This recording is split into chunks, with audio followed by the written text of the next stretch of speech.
সংবিধানের আইনি ব্যাখ্যায় প্রস্তাবনার ভূমিকা কী? উত্তর: প্রস্তাবনা আদালতে বলবৎযোগ্য নয়, তবে সংবিধান ব্যাখ্যার জন্য একটি নির্দেশিকা হাতিয়ার হিসেবে ব্যবহার করা যেতে পারে। নেক্সট, প্রস্তাবনার আদর্শগুলিকে সম্মিলিতভাবে কী বলা হয়? উত্তর: প্রস্তাবনার আদর্শ যেমন ন্যায় বিচার, সাম্য, স্বাধীনতা এবং ভ্রাতৃত্ব সম্মিলিতভাবে প্রস্তাবের উদ্দেশ্য নামে পরিচিত। নেক্সট, প্রস্তাবনায় প্রজাতন্ত্র শব্দটির তাৎপর্য কী?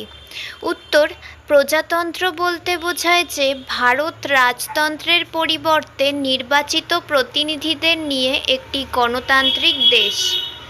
নেক্সট, প্রস্তাবনা কিভাবে লিঙ্গ সমতার বিষয়টিকে সম্বোধন করে? প্রস্তাবনা ভ্রাতৃত্ব শব্দটি ব্যবহার করে লিঙ্গ সমতা এবং সকল নাগরিকের প্রতি সমান আচরণের ধারণাকে প্রচার করে। নেক্সট অ্যান্ড ফাইনাল কোয়েশ্চেন, প্রস্তাবনায় আমরা ভারতের জনগণ শব্দটি কী বোঝায়? উত্তর: আমরা ভারতের জনগণ বলতে বোঝায় যে সংবিধান ভারতের নাগরিকদের দ্বারা এবং তাদের জন্যই তৈরি।